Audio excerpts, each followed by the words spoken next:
Hi, I'm Sabrina Soto. I believe the best conversations are with friends who are really able to open themselves up and share their lives, both the good parts and the bad. You're going to be listening to some of those candid conversations and hopefully gaining some insight to help you redesign your life from the inside out.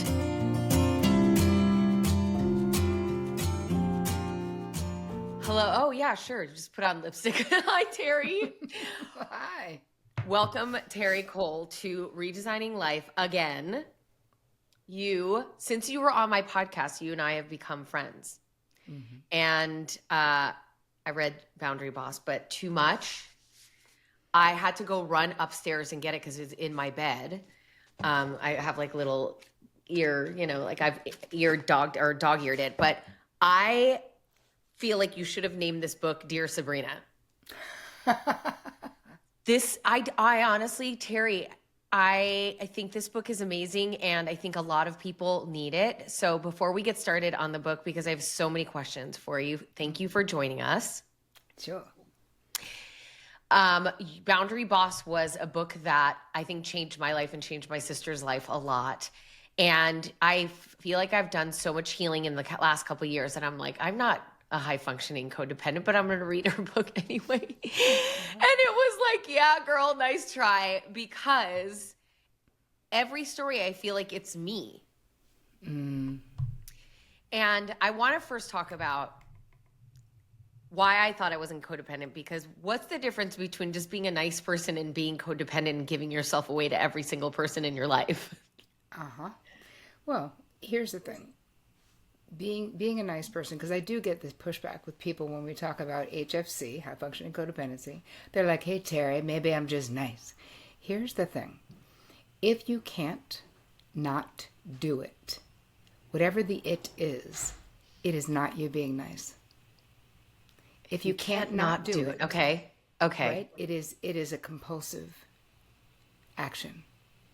Because if you're really being nice, that is a mindful, thoughtful, you're doing something, but you've thought about it. So much of what we're talking about when we're such overgivers and overdoers and we're yes people and we're kind of people pleasers in our own way it's just compulsive. It's just a reaction. And like any other compulsive behavior, it's not very mindful. So for those of you who are just understanding, this book is called Too Much, A Guide to Breaking the Cycle of High-Functioning Codependency. And you told a story about one of your clients, I think her name was Andrea, maybe I got the name wrong, but how she was complaining about how every single thing in her life she had to do herself and that everyone else was not efficient and everyone else was expecting her to do everything. And I felt like you put a mirror right in front of my face because, I know I'm going to sound full of myself, so bear with me because I'm self-aware enough to know this is not going to sound right. But I feel like sometimes in my life, if I really don't do it, it's not going to get done right. And by the way, when I've tried to just let it go and let somebody else do it, they do it wrong. And then everybody takes their sweet ass pimp time to do everything when I can get it done in half the time. So what does that mean? Well, part of it is that we are extremely efficient as HFC. So let's establish, so people who don't even know what we're talking about, let's establish what is high-functioning codependency. It is when you are overly invested in the feeling states, the outcomes, the circumstances, the situation, the careers, the finances, the friendships of the people in your life to the detriment of your own internal peace. Okay. So right? It's actually taking a toll on your own life. Yes, because here's the thing. As mothers and lovers and friends, of course we care that the people we love are happy. We want them to be happy, obviously. So, of course, we're invested in a normal way in their happiness. When you're in HFC, you're overly invested because you feel responsible for other people's outcomes, which is not the same as caring about it. Feeling responsible, like it's on me now to make it happen. I need to do it. And I'll give you an example. Let's say your best friend calls you with a problem. If you're wondering if you're HFC, I'll ask you, how quickly does your best friend's problem become your problem? You have to check your urgency. I'm not saying How quickly are you concerned about your friend? Of course we're concerned about our friend. But how urgent does it feel that you are literally putting down everything that you're doing to be like all hands on deck? We are getting this done. You're already like Googling shit. You're already texting a friend who knows a dermatologist. You're right. That's when you know there's a compulsive element to what you're doing. It's almost like no thought. Immediately you're like, this has now become my problem that I need to fix. Unless it's an emergency. In an emergency situation, you should probably drop what you're doing if a friend needs your help. But you're saying more in a day-to-day, my boss is on my nerves kind of situation. Even if your friend says, I'm in a crisis. Right? Really? If your friend is in a crisis, your first step is not let me fix it. Your first step needs to be, what are you going to do? Oh God, what? No, what am I going to do to help you? That's what I think. What? Yeah, but that's not correct. That's because you're an HFC. When you're not an HFC, what we do is we respect the sovereignty of other people. We respect the wisdom of them, even if they're fucking up, right? Because here's the thing, babe. Everyone has the right to succeed and fail, to thrive and flail. Flail, we don't know what we're doing. But when you're an HFC, we don't want anybody flailing. We do not like that. We want to help. We want things to be neat. We want everything to be peaceful. We want there to be peace in the valley, peace in the bedroom, peace in the backyard, peace everywhere. That's what we want. I don't want peace in the bedroom. All right. Happiness and heat in the bedroom, peace everywhere else. There you go. How's that? But wait, okay, I'm going to push back a little bit because you're saying, but hasn't there ever been a time in your life? Like, I know that there has been times in life where I was screwing up and friends of mine came and like slapped me upside the head and been like, wake up, dumbass. And then I'm like, oh yeah, okay, I need to wake up. And I needed their objective point of view to kind of get involved to get me out of whatever mess I was in. So isn't it sometimes helpful to get messy with other people? But here's the thing. That's not what we're talking about. We're not talking about sometimes. When you're in HFC, your first stop on the train is auto advice giving. Yeah. You immediately have an idea, a thought, a person, a connection, a book. You immediately are underlining something for them and texting the friend who's going to help them out and whatever. Like, the compulsive element is the problem. And the thing is, what you don't realize when we're doing this is that we're centering ourselves as the solution to their problem. We're not centering our friend, which is what we need to be doing. We're centering us. I'm putting my cape on. I'm going to save you now. I'm going to tell you exactly what you're going to do, and your life is going to be so much better. And then we get the high of being the hyper helper that we are. And then the friend feels indebted, or the friend or the sister or the kid feels like a loser because once again, we needed to come in and save them. As opposed to, it doesn't mean you can't tell your friend what you think when you're done. But when we get into recovery from being an HFC, instead of being an auto advice giver, you just learn to start by asking expansive questions. It doesn't, Sabrina, what you think your bestie should do is not nearly as important as what your bestie thinks she should do, even if she doesn't fucking know. You need to love her enough to be in the foxhole of the unknowing, of being like, I love you enough to be here with you when you are unsure of what you should do. Okay. Yes, I see that. Okay, let's go back to Andrea. Yeah. Who basically just had a bunch of dumbasses in her life. And I'm only saying her name Andrea because I know you changed everybody's name and some of them were characters. So what happens if there is a situation where you are more efficient than every single other person in your life? Well, listen, efficiency isn't the do-all, end-all of life. There's nuance, and life is messy, and love is messy, and growth is messy. So it's not all about efficiency. And the thing is, my mother would tell you, Sabrina Soto, if everything needs to be done your way, you'll end up like her, doing it all and doing it all alone. Oh, God. Okay. Because here's the thing. And listen, I'm not judging. I am this is why I wrote this book. I'm in recovery, but how do I know it so well? Oh, I lived it for decades. So yeah. There has to be, part of the HFC mantra is I got it. And another part of the mantra is it has to be me. Yes. Like, we don't trust other people. So let's talk about some of the traits of what is it to be an HFC. All right, so feeling responsible to fix other people's problems. Auto advice giving until it hurts, like going above and beyond. And a lot of times we're doing things that people have not asked us to do. Always ready to jump into damage control mode. Being kind of judgmental of others because deep down we really feel like we are the only ones who know how to do anything right. Getting frustrated and angry when others don't take our grade A advice that we're so readily giving.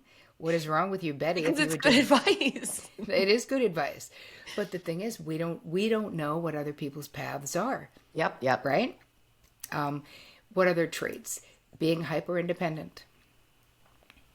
Yep. So this means we don't love to ask people to help us. Yes. We don't love to let people do things for us, to allow people. I remember when I was first dating my husband, he lived in Jersey, I lived in Manhattan, and he would want to drive into the city to pick me up to drive me back to Jersey to spend the night. And I was like, that's not efficient at all. It makes no sense. I could just go to Penn and take a 20-minute train, and you could just, like, why?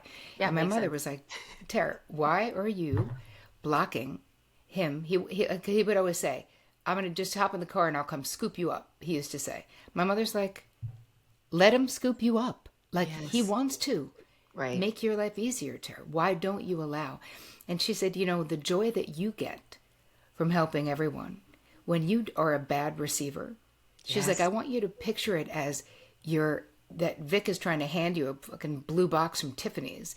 And when you think of a logical reason not to take it, it's like you bashing it on the ground and stomping on it. Would you ever do that? And I was like, obviously not, because that's so rude. She's like, exactly. So how about let him do something for you? It's not all about efficiency. And I was like, wow, how did you get so smart, Janie Cole?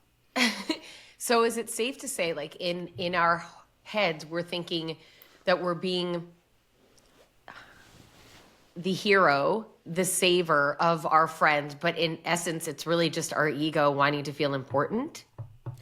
Listen, I don't know about in our heads because it is so compulsive and it is such a reaction that I never thought consciously, I can't wait to save everyone. Like, I was not like secretly whipping out my cape in my mind. I really wasn't. I didn't know how to do anything else. This was my go-to thing. And yes, did it make me feel important? Of course. Did it make me like irreplaceable in the lives of people? Well, I certainly thought it did with boyfriends, but of course it actually didn't. Yeah. But it's like I felt my value. So much of my value needed to be me adding value to someone else's life. Well, but Terri, isn't that like in the book, you're like, you're enough. You're enough. And I'm thinking, if everyone was just worried about themselves and that's it, what kind of world would we live in? But I love how you're so extreme and ridiculous because we're not talking about we're not talking about people, everyone just thinking about themselves. We're talking about not over-functioning, not inserting yourself. I'm talking about more mutuality in our romantic relationships too. Allowing the people who love us to do things for us. That is caring. Okay. Right? Okay. That allowing, surrendering, that is caring. So it doesn't mean you're going to be the same exact person. You're just going to be healthier, Sabrina. I'm the same person that I was. I'm an empath. I'm a highly sensitive person. And I'm in recovery from HFC.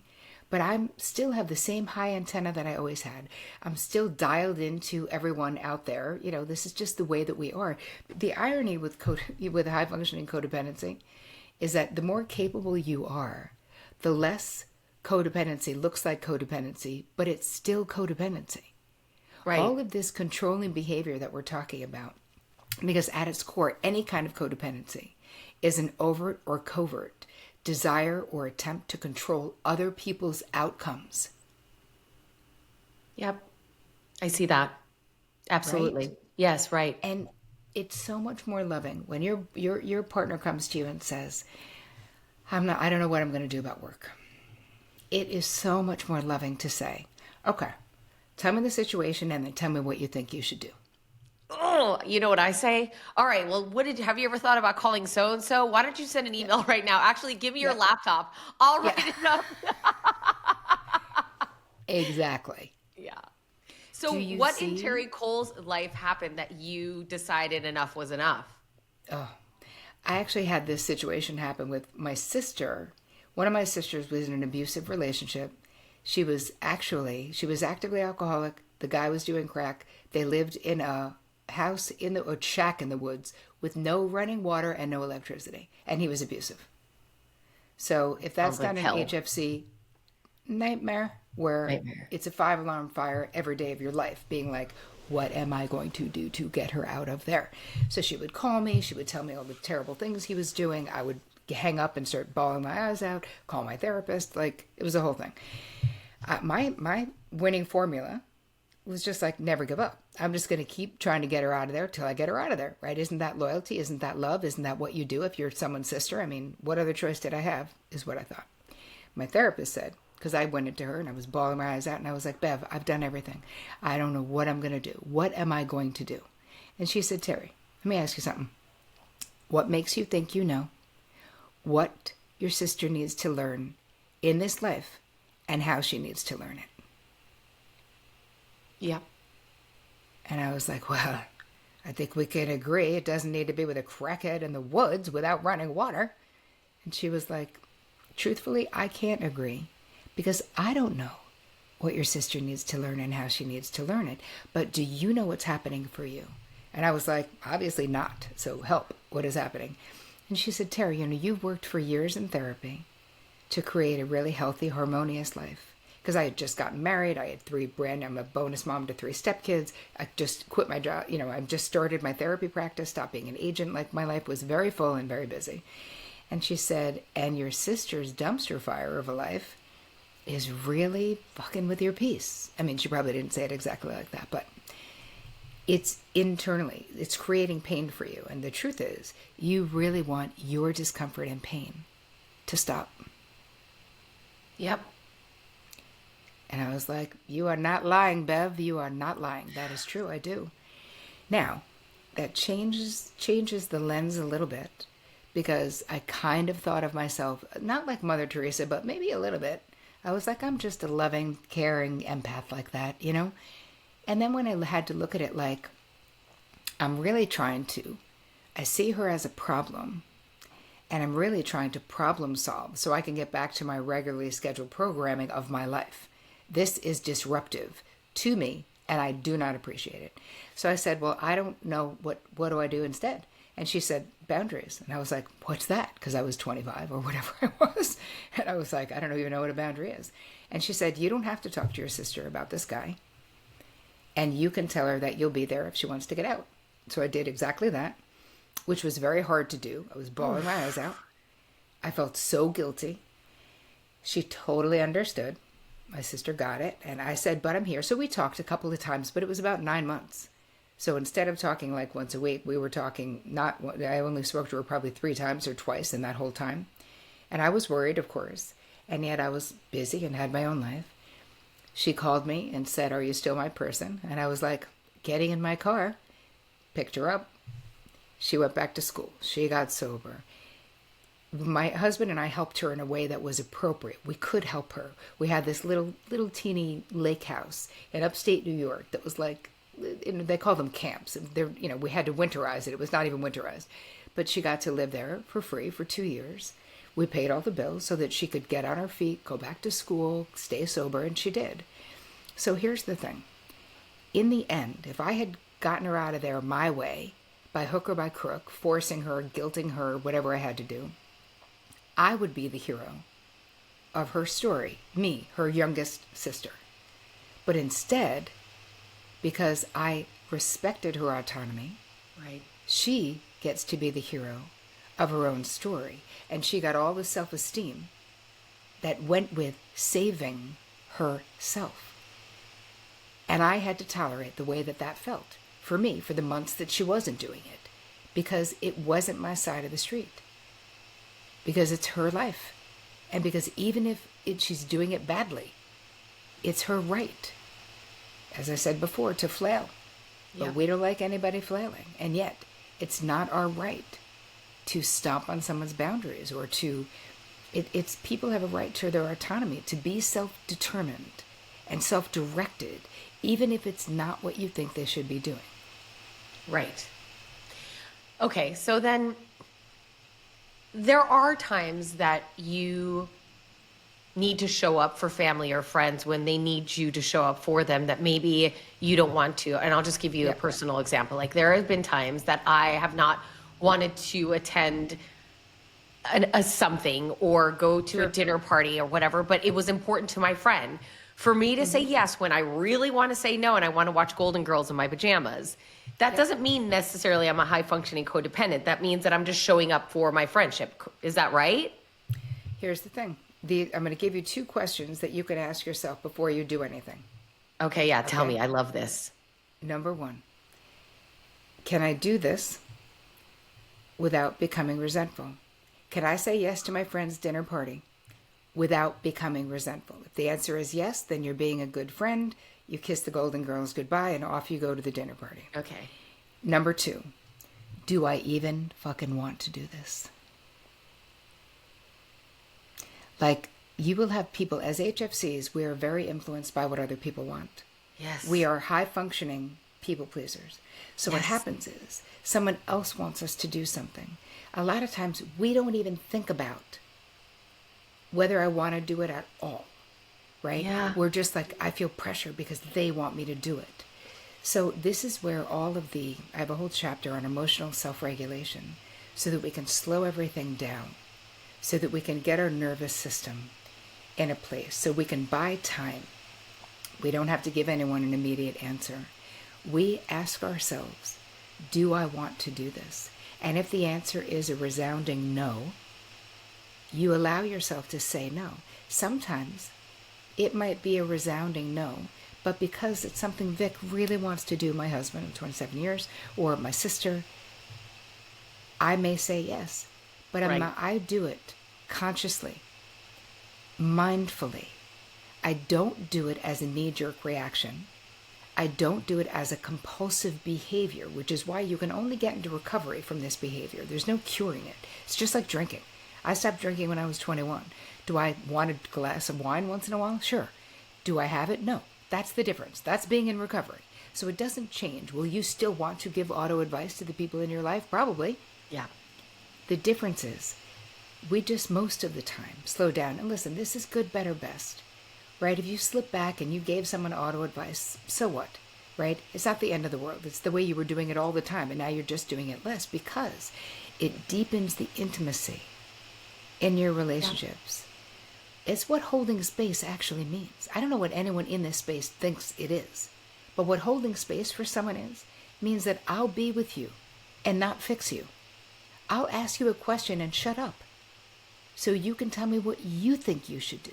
And even if you don't know, I'll ask you other probing questions so maybe we can get to something about you, because it's not about me. So if you look at the auto advice giving, being overly self-sacrificing, auto-accommodating, right? Where we see something out in the world and we're like, oh, do you guys want to sit together? I'll move, no problem. Like, we're online and we only have... Oh my gosh, that's me. Of course. And the guy behind us has 2 things and we have 10 in the 15 or less line. And we're like, you got that guy. Like, we can't stop, but we can. But that's a distinction too between regular codependence and high functioning codependence, is that we can be codependent with the world. I mean, with strangers. I literally opened the book with a story of when I was 22. Yeah, with that guy you let come home with you. What are you, crazy? I know. I hope he was cute. He was not. And I wasn't bringing him home to do him. I was bringing him home because I was afraid he was going to get mugged in Penn Station. But it's like, I didn't even know this kid. And that was, that's how Dateline episodes start, Terri. It's so true. It's so Lord. True. Oh my God. My mother read that. She was like, you did what? I was like, yeah, you're nuts. So what is in the soil that grows HFCs? I mean, listen, let's just start with the patriarchy, shall we? We can. Because there's it's societally sanctioned for us to do all the things for other people. So there's that. We're also raised in families and cultures where girls should be nice. You should be helpful. You should be kind. You should be someone who would give the shirt off your back to anybody. The more self-sacrificing a woman is, the better. My grandmother, according to my mom, I society. mean, I'm cute. Both my parents are from Cuba. My whole family is from Cuba. But Yeah. in the Latin culture, we're told, that, everybody comes before us. But even Yep. like we're saying societal, like in at least the school that Olivia is in, my daughter, when there's an emergency, they call me first. They always call the mom first. Yeah. So we are kind of the one who's like you talked about in your checklist. One of it is like, are you the primary parent? Yeah, of course Yeah. yeah. I think most moms are the primary parent to do Yes, and most it's of the like the stuff. designated parent. When you The think about what designated that parent. means, it means for all, you know where the kid is at all times. If, Yes. if you have a child and you're at the gym and you don't know where they are, you're probably not the designated parent, because the designated parent definitely knows where they are. But okay, so And let's talk about parenting. Is that yeah, okay? A lot of my friends, and I am guilty of it too. It's like, okay, yeah, fine. So if we're not to, let's say, I'm going to give a personal example. Olivia's birthday is coming up, and I plan the birthday party, and I plan the favors, and I plan the favors for her classroom, and got her outfit ready. But you're like, well, don't with your sexy voice, and then I'm going to go, well, if I don't, it won't get done. And then guess who's screwed is Olivia. no, but here's the thing: kids are different. So let's, especially when you are single parenting, kids are different. Now you can empower Olivia at her age to do plenty of things. She can do plenty of things. Yes. She's 9. She's going to be 9 this weekend. Yeah. Yes. Okay. She's gonna be 9. That's so funny. I've known her for 2 years now. Anyway, so you can not do everything for her, because we don't want to infantilize our children. We want them to feel what it feels like to be able to do things. Let them be proud of themselves. So you can let her take a stab at getting her outfits together. Okay. You can. You can start to. It's like there's a certain point in kids' lives when they can make their own lunch, when they can do their own laundry. Like it's possible. Now, only age appropriate stuff though. So I wouldn't say for the things with Olivia, the things that need to get done for kids. Listen, they have to get done. And if you're Right, the but that's what I'm saying. A designated lot of parent, parents who are even 2-parent households, it's if it doesn't get done by one parent, the other parent's like, oh, it's no big deal, then the kid doesn't get the party. So how does that parent who is that primary parent, or not primary, but the designated parent, let yeah. go of some of the reins when the other one doesn't really necessarily want to pick up the slack? Well, part of it is that's a complicated situation when you're talking about an ex. So there may not be a fix for that, because that person doesn't have a lot of motivation to do it besides you asking. But what about the people who live with their partner and they're still Well, married? there's a whole conversation that has to happen about emotional labor. Yeah. And even if you haven't had it, this can be the beginning. You're allowed, the Boundary Boss Bill of Rights, number 3 says you have a right to make mistakes, to course correct, or to change your mind. Right. So if you're waking up now and saying, holy shit, I'm doing all the things and all the places for all the people, and my partner doesn't help and doesn't want to help and isn't interested, that's a problem. And it might be a deal breaker of a problem. You have to decide quality of life. And you've trained these people. That's right. So now it's your job to untrain them. Well, you And talk it's gonna about be this in the painful. book. Like I do. there are going to be people that get upset with you when you change your mind. But we're the one who trained them. We're the ones who created these monsters. So it's our responsibility. No, it's only half. It's only 50 you and 50 them. So when you overfunction and someone underfunctions, that's still their 50%. But you're right. Our behavior, we have taught people how to treat us, but now we must do the painstaking work of training them differently, of teaching them that something is changing and that you are changing and that you expect more help. Let's just say, for example, you're in a family situation where you've been the one who's done all the holidays. I had a client who was like this, and she started getting healthy and was like, I don't know why. I felt compelled to do it all. It's so ridiculous. I hate the holidays. I'd never enjoy it because nobody ever helps. I do all the dishes. I do all the cooking. I pay for everything. Like, it's so unfair and nobody cares because I've always just done it. And so we came up with a plan that year, and she sent out a notice to all the people who usually come that she's, that it's going to be different this year. She's changing things up because she's trying to get back a little bit of bandwidth for herself. So she's doing all of the gatherings. She will do 2 of them, not all, only 2, and it'll all be potluck. So let us know. She's going to make a turkey, and then who's bringing? Let us know. We need desserts, we need sides, we need bread, we need. And some people were like, wow, oh, look at you. And here's the thing. When we change and somebody notices, we can't be like all butthurt and defensive and thin-skinned and like boohoo. They noticed. Yeah. Well, did they That's come right. to the things? I bet you nobody showed up. Oh, no, they came. Okay. They came. And anyone who didn't or made an excuse, she didn't care. Right. She was like, it's okay. Because she still did the turkey. I mean, come on. It was still, that's the hardest part. But the point was, she changed her mind. And what she did is she was teaching them that they were going to relate to her differently. And then she also was like, we're also doing cleanup crew for everyone ages 15 to 25. Yeah. And they did it. Because she was like, here's the thing. You know who I don't work for? You motherfuckers. I do not work for you. This is all voluntary. Right. And I think that even if you feel like you've painted yourself in the corner, I promise you there's a way out. This book is your way out. One next right action at a time. I have a whole little starter kit for you. Go to terricole.com/HFC. It's a little starter kit. You can get the book at hfcbook.com with all of the bonuses. It's also sold everywhere fine books are sold. But you guys, and I also have this amazing community where I'm walking people through this. We're doing a book club. So you can also go to my website and check that out if you're interested in that. Because listening, if you're listening to this and you're like me, that I thought I was doing so much better.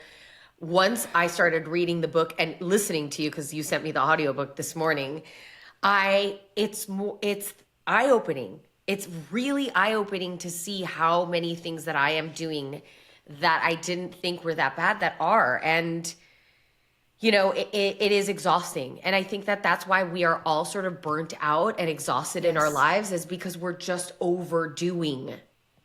Yes. And here's the thing. Let's talk quickly about what's on the other side. Because you got to get motivation. Like, why do I want to get better from this affliction and this behavior? Well, first of all, because you don't want to get sick.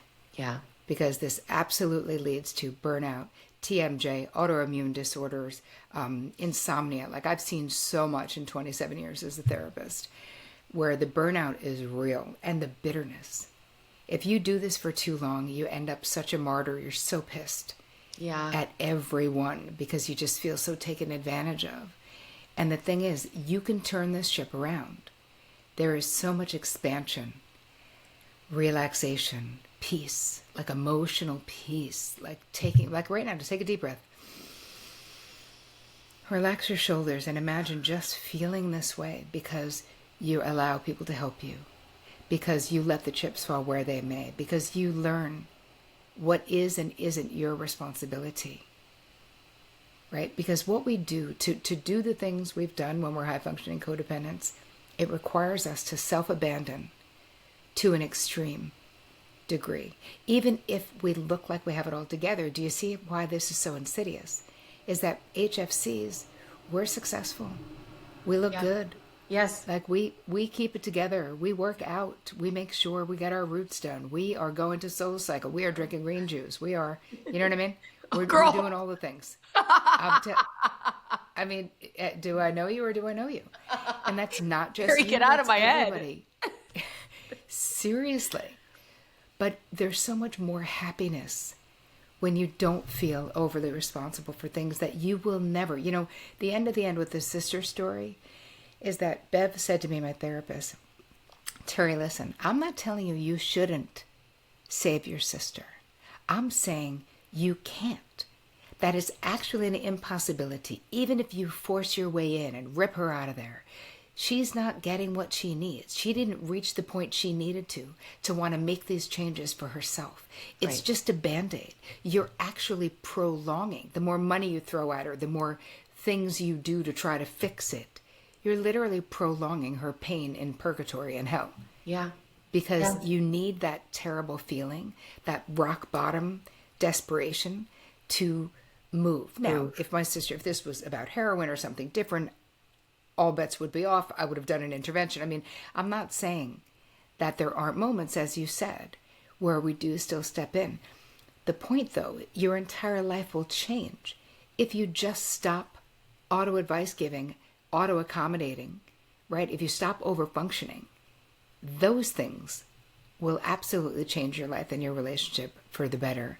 And there's just so much more joy when you start pouring into yourself, Yep. your dreams, what you want to create in the life. And you need bandwidth to do it, because the last thing I'll say about the cost of HFC, and I've seen it over and over, is that if we don't get into recovery, there's a glass ceiling of our own making that happens in our lives when it comes to our success, when it comes to our relationships, because we are bleeding so much bandwidth. Yeah. Right? If you can't say no to prioritize, let's just say you have an important presentation that you're doing, but your friend really wants you to come to her stand-up thing that starts at 11 the night before.